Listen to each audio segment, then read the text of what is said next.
Welcome to The Blitz, a podcast from Coram Deo Church.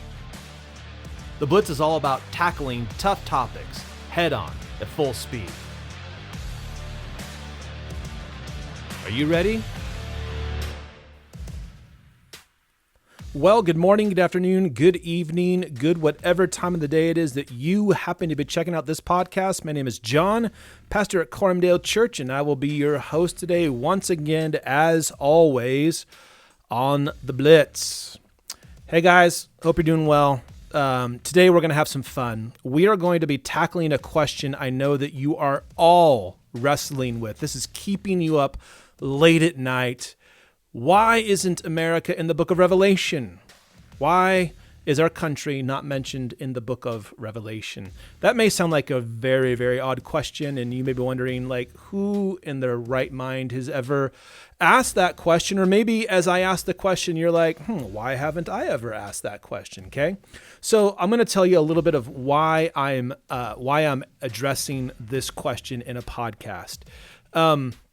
The last episode of The Blitz, I talked about dispensationalism as a systematic, as a theological system that sees God relating to different people in different ways, and God has one plan for Israel, and he has a different plan for the church. There are promises that God has yet to fulfill for Israel that have nothing to do with the church, and that ends up with two different timelines in the future. And we talked about the rapture and the church being taken out, and then God dealing with Israel in the future. Okay. So if you didn't hear that podcast, go back to that podcast.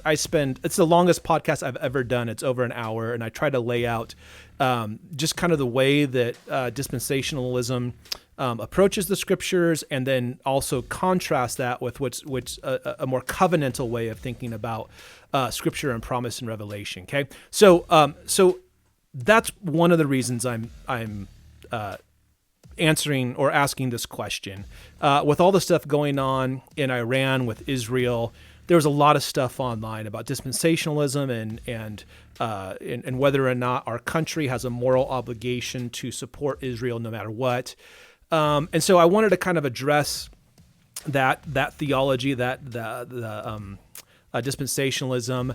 Also, recently Tucker Carlson interviewed Ted Cruz, and I just want to apologize on behalf of all the dispensationalists in the world. The position that he was trying to articulate and defend is kind of dispensational, but that guy is the worst representative of dispensational theology ever, and I don't think he represents any dispensationalist that I have ever met. And so on behalf of all the dispensationalists in the world, which I'm not part of, but I do love and respect, I just want to apologize for Ted Cruz. That was an absolute disaster. I think that guy's a disaster. But anyways, that's not what this is about. It is dealing with the future, the book of Revelation, prophecy, and our country. And specifically, I'm a big Tucker Carlson fan. I like him. I don't agree with everything he says, but I appreciate, I think he's committed to the truth, and he doesn't really care what side of, politics you fall on. He wants to know what's true. I think he's a good guy. Anyways, he had a host. He had Marjorie Taylor Greene. I think I'm saying her right name correct. He interviewed her. She is a representative from Georgia, and the issue of eschatology came up again in his conversation with her. And she made this comment about the United States is not mentioned in the book of Revelation, and then hinted at that she knows why that may be, but didn't want to get into it at that point because it was off topic. Okay. So I thought that's really interesting. There's this kind of dispensational thread with the host that Tucker Carlson has been interviewing, and there's this dispensational kind of thing going on, or at least has been going on with social media with Israel and whatnot. And so I thought, I'm going to deal with this. Why isn't America mentioned in the book of Revelation? And I've heard this question at other times, and typically the answer to that question goes into two different directions, right? And both of them are tied to dispensational theology. The first answer is this: America has been wiped off the map and plays no role in the future. That we're not present as a nation or as a people when we get to the end of the world. Okay, so that's one of the answers. Okay, another answer is that, well, because after chapter 3 in Revelation, the church is raptured. It's not mentioned, and Revelation is almost all about Israel. It's not about the church. It's about the future. It's about the rapture of the church, but it's about what God's going to do in Israel and through Israel while the church is in heaven with Christ. Okay, something like that. So why isn't America in the book of Revelation? Well, I want you to know there are, generally speaking, 4 different approaches to interpretation of the book of Revelation. These are 4 approaches that you'll find throughout history. There are good Bible-believing, God-trusting, fearing people who hold to these positions. One is called the idealist approach, and the idealist approach believes that the book of Revelation gives us principles that can be applied throughout church history, whatever season we're in. So there's kind of spiritual lessons to be learned. It's not necessarily a history book or a roadmap to the future, but there are principles that can be drawn from the book of Revelation that can be applied to the church in whatever season, wherever in church history that church exists. Okay, that's the idealist approach. The next approach is to see it as history, the historism, or the historicist. I think I'm saying that right. It's a late day here. And that position believes that the book of Revelation, from beginning to the end, tells an unfolding story of church history. So Revelation tells us of the history of the church from its beginning, being mid-first century, to the very end, to the end of time, to the return of Christ, okay? And so it's about all of church history. The futurist approach believes that Revelation is primarily all about the future and about the return of Christ. And dispensationalists tend to fall into that category. It's about the future. It's about the return of Christ. It's about Christ and Israel. Again, they will mention that the church is not mentioned after Revelation chapter 3. Therefore, the church must not be on the earth. They got raptured out. But God is doing things through Israel during that time. Okay, that's the futurist approach, meaning almost everything you read in the book of Revelation is going to be fulfilled at some point in the future. The fourth position is the preterist position, or what is more accurately called the partial preterist. And what that means is that the partial preterist position believes that most of Revelation, and the things that are spoken of were fulfilled within the lifetime of the immediate audience. Okay, and there's a stark contrast between that and the futurist. Remember, the futurist thinks that Revelation is all about the future. It's about the final climactic conflict between good and evil and Christ and the world and the devil. The partial preterist believes that Revelation is not exclusively, but primarily concerned with things that did take place within the lifetime of the immediate audience, meaning those things would have been accomplished by the late first century. Okay, so again, dispensationalists are tend to be futurist when it comes to the book of Revelation, and they believe that the reason we don't see the church mentioned explicitly after chapter 3 is because the church has been raptured, and what's happening in Revelation really has to do with God and Israel, okay? So personally, just to be honest, I ascribe mostly to the partial preterist position, okay? Now I say mostly. I think Peter Leithart gets this right. He is a partial preterist, but he's not an exclusive preterist. And what that means is that he believes, and this is what I would say, I believe this as well, that the majority of the book of Revelation pertains to things that happened within the lifetime of the immediate audience. But given that, there are certainly principles that we can draw from that can be applied throughout church history, like the idealist would say. There are very much principles and patterns established as to how God works to conquer evil and darkness in history. So there is the historicist position. There's some legitimacy there. And also there are things about the future clearly in the book of Revelation. So his position is that all of these have something to teach us, and there is a merit of truth in that.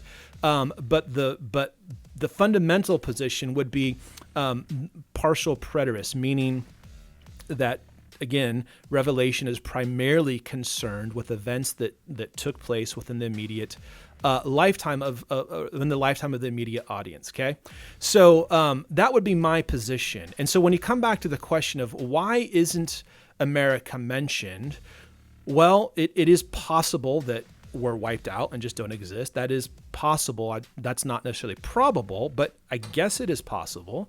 It could be possible that there is this thing called the rapture. Okay, I'm not personally persuaded of that, but I do know good Bible-believing Christians that are. So it could be that, but I would suggest the reason that America is not mentioned in the book of Revelation would be because it did not exist yet. Meaning it didn't exist within the time frame that the events being described in the book of Revelation take place, meaning there is no United States of America in 100 AD or 70 AD. It doesn't exist, and so it wouldn't be on the map, okay? So that begs the question, why?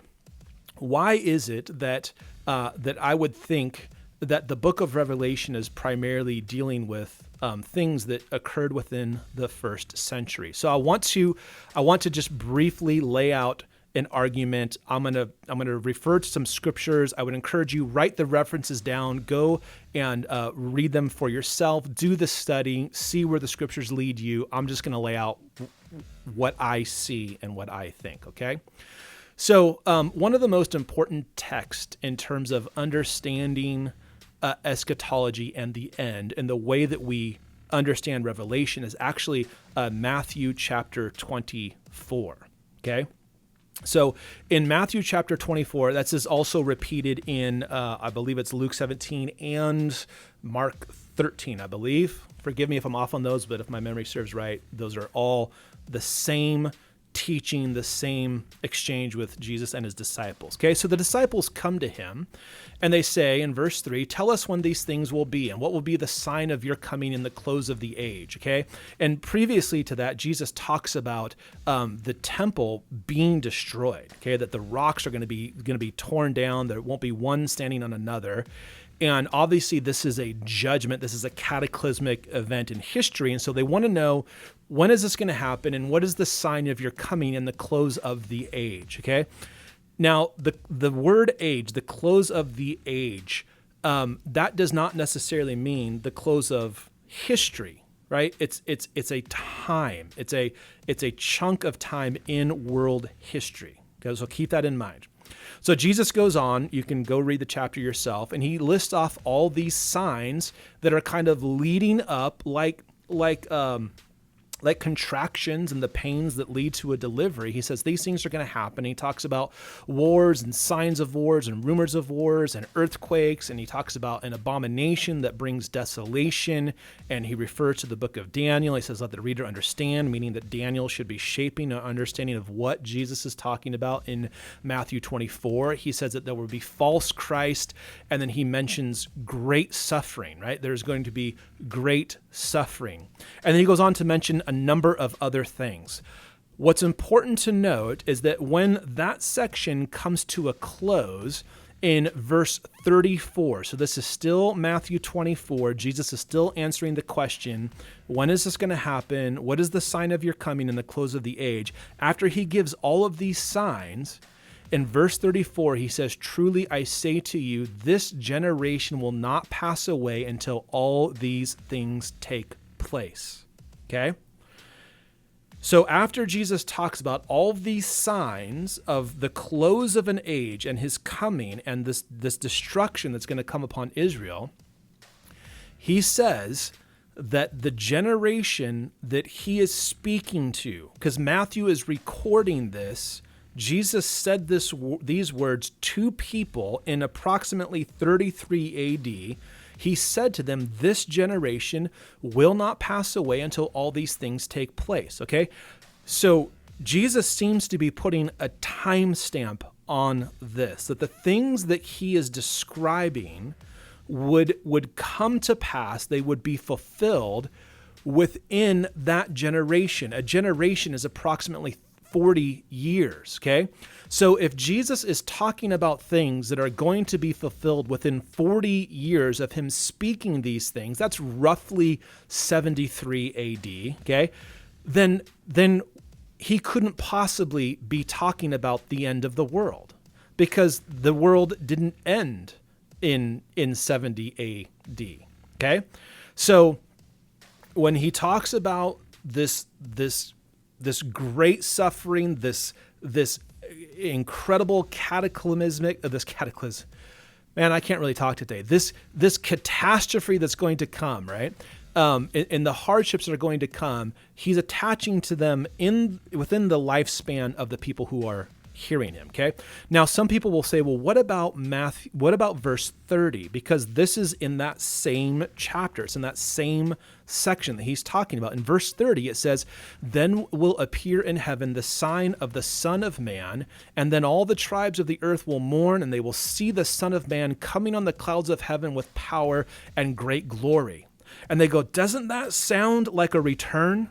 Like the Son of Man coming on the clouds of heaven with power and great glory? That must be the second coming of Christ. Jesus must be talking about the end of the world, even though he said these things will be fulfilled within this generation. In verse 30, it sounds like he's talking about the Son of Man coming with the clouds of heaven, and it's the second coming, and it's the final judgment. It's the end of the world, okay? Well, not so fast here. Not so fast. You have to remember that Jesus is working within Old Testament prophetic frameworks, meaning there are ideas that have already come up in Scripture that Jesus is working with. So follow me here. Okay, when you go to Daniel chapter 7, we went through the whole book of Daniel a couple years ago. Check it out. That was a really fun book to deal with. But when you get to Daniel 7, interestingly, you have these four beasts. Earlier, you had the image with the four different kinds of material that were made, and we saw how a stone is going to come and crush each one of those kingdoms. Now in Daniel 7, we've got these four beasts, the vision of the four beasts, and these are ferocious beasts. There's actually a lot of similarity between some of these beasts as they're described and also the beast that shows up in, I believe it's Revelation chapter 12. But when you get to Daniel chapter 7, verse 13, it says, I saw in the night visions, and behold, the clouds of heaven. With the clouds of heaven, there came one like a son of man, and he came to the Ancient Days, and he was presented before him. Now, one of Jesus' favorite titles for himself is the Son of Man. He is drawing a connection between himself and the title Son of Man in the Old Testament. And in this verse, we see, it says, I saw in the night visions, and behold, with the clouds of heaven, that's the same language as Matthew 24, with the clouds of heaven, there came one like a son of man, okay? Now, what's important to note is the end of this verse, and he came to the Ancient of Days and was presented before him. So when the Son of Man comes on the clouds in Daniel, it is not the Son of Man coming from heaven to earth. It is the Son of Man coming from earth to heaven. This is about the ascension. It's not about the Son of Man coming down. It's about the Son of Man going up. He came to the Ancient of Days. That is God. The Son of Man on the clouds comes up to God and is presented before him. So that is super important, because the Son of Man in the clouds, that imagery is not one of the Son of Man coming down. to earth. It is one of the Son of Man coming to the heavenly throne. That means that the language that he's using, the picture that he is painting in Daniel chapter 7 is ascension language. It is the Son of Man coming to heaven before the throne to take the throne in heaven. And so in Matthew's text, when it is using the same language about the Son of Man and the clouds, right? It is most likely to be the same thing that Daniel is describing. It's the Son of Man coming on the clouds, not down to earth, but to heaven, meaning this is a description of the ascension of Christ back to heaven, and it is the enthronement of Christ. It is Christ taking the throne where he is seated and ruling the nations, okay? So that is hugely important to understand because it completely changes the way that you read Matthew 24, especially the coming on the clouds. It's not a coming down, it is a going up, it is ascension, it is enthronement. Now, I want you to hold on to that, okay? The Son of Man going up on the throne, ascension. Hold on to that. When we get to the book of Revelation, in the very first chapter, we read these words. Verse 1, the revelation of Jesus Christ, which God gave him to show to his servants the things that must soon take place. Okay? The revelation of Jesus Christ, which God gave him to show to his servants the things that must soon take place. Verse 3, blessed is the one who reads aloud the words of this prophecy, and blessed are those who hear and who keep what is written, for the time is near. The time is near. Verse 7, behold, he is coming with the clouds, and every eye will see him, even those who pierced him. Those who pierced him will see him, verse 7 says. That seems to mean that whatever's happening is somehow witnessed by those who actually crucified him, which would not place this far in the future. It would place it in the middle to late first century. Then when we get to the end of Revelation, chapter 22, verse 6, it says, and he said to me, these words are trustworthy and true, and the Lord, the God of the spirits of the prophets, has sent his angel to show his servants what must soon take place. So I want you to consider this as you start reading the book of Revelation 3 different times. It seems to indicate that these things are soon, that they are near. Even those who crucified him will see him. And to me, that doesn't sound like what John is talking about and seeing is something that's a few thousand years away. It sounds like John is saying whatever is coming and whatever it means, it is something that is going to occur rather soon, as opposed to thousands of years into the future. Okay, so move on. Revelation chapter 5. All of the Gospels end with a commissioning of the church and Christ ascends. Okay, so we have crucifixion, we have resurrection, we have the marching orders to the church to make disciples of the nations, and then Christ ascends. Okay, but we don't know what happens after that, right? We don't have any description of what happened after Christ left this earth. Okay, but listen to Revelation chapter 5, okay?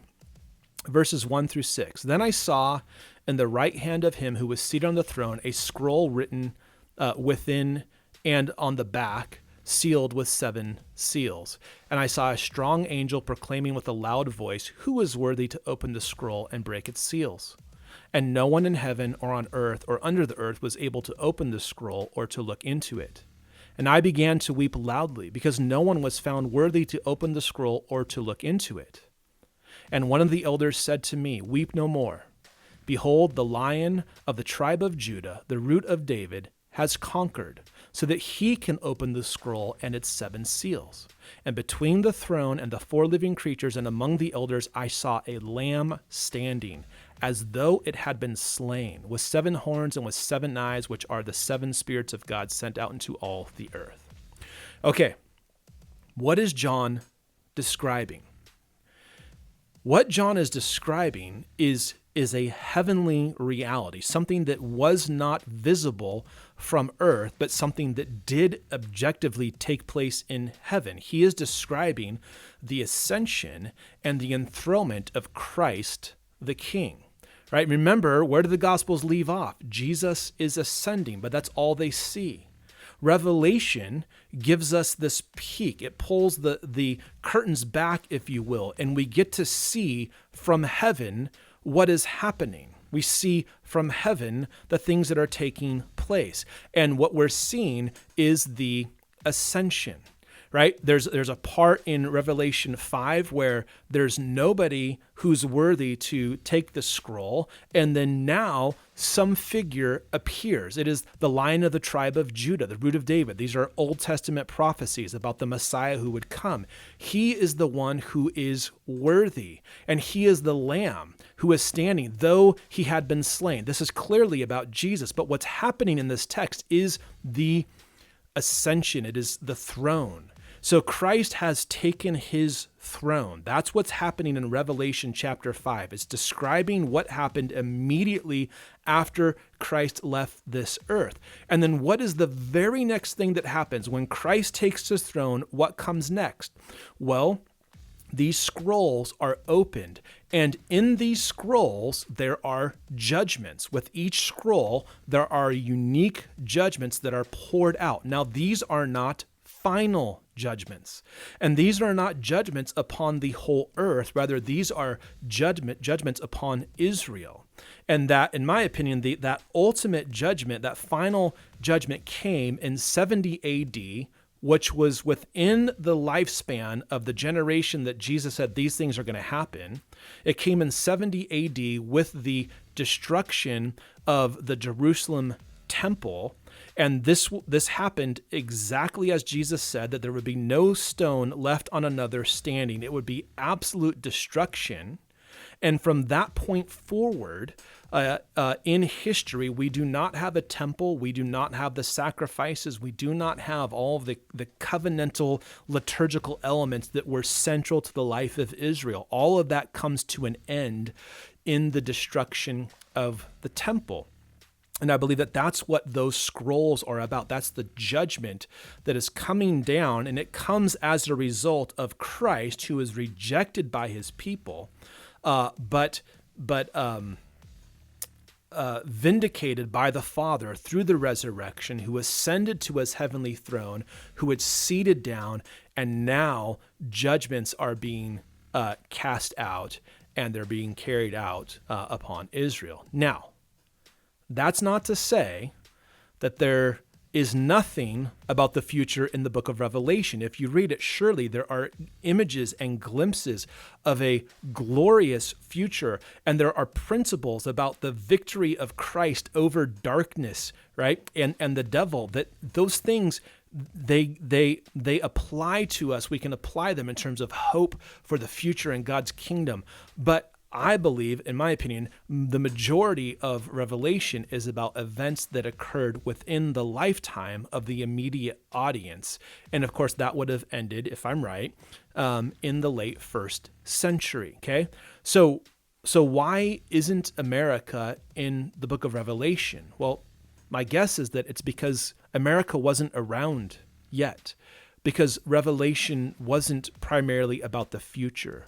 Revelation was about the enthronement of Christ and the judgments that would come out upon Israel, and the ultimate final victory of Christ and his people over the world. So yes, there are future elements to it, but it's not primarily about our future. It was about the immediate future of the people who would have received John's letter. Okay, so that's the short answer. I want to recommend two resources. If you're interested in this, right? All three of you that are like, oh, I want to know more about this.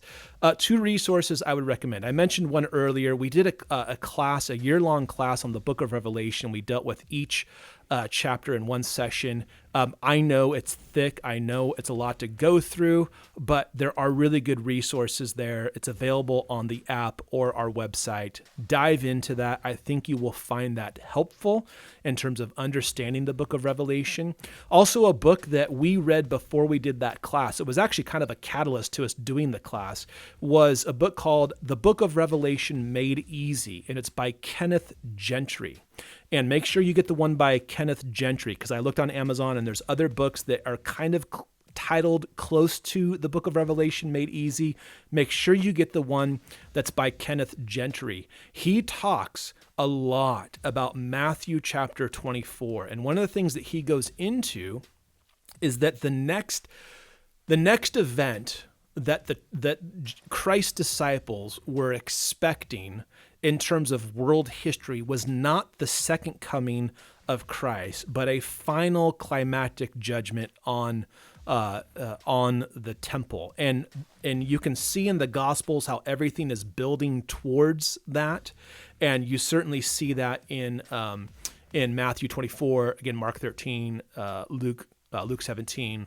It's also interesting that in John's Gospel he doesn't deal with that part.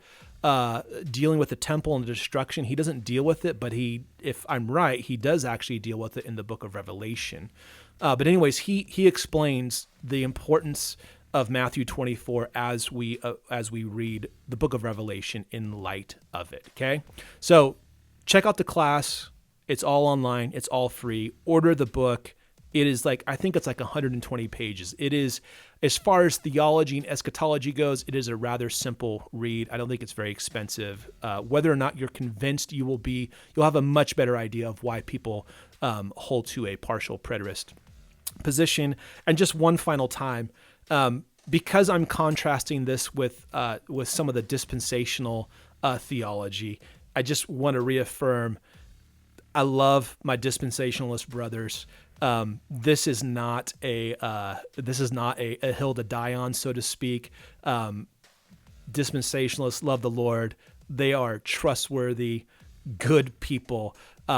We disagree on this thing, but my gosh, thank God for the dispensationalists. Thankful for their commitment to the authority of Scripture and the boldness that they have exhibited through all the cultural insanity. I just want to say that's all great. Also, Ted Cruz is a terrible dispensationalist, so don't hold him against them. But do your work, do the reading, do the investigating, figure out where the Word of God leads you. That's never going to be a bad thing for you. So, okay, I hope this is helpful. Until next time, take care.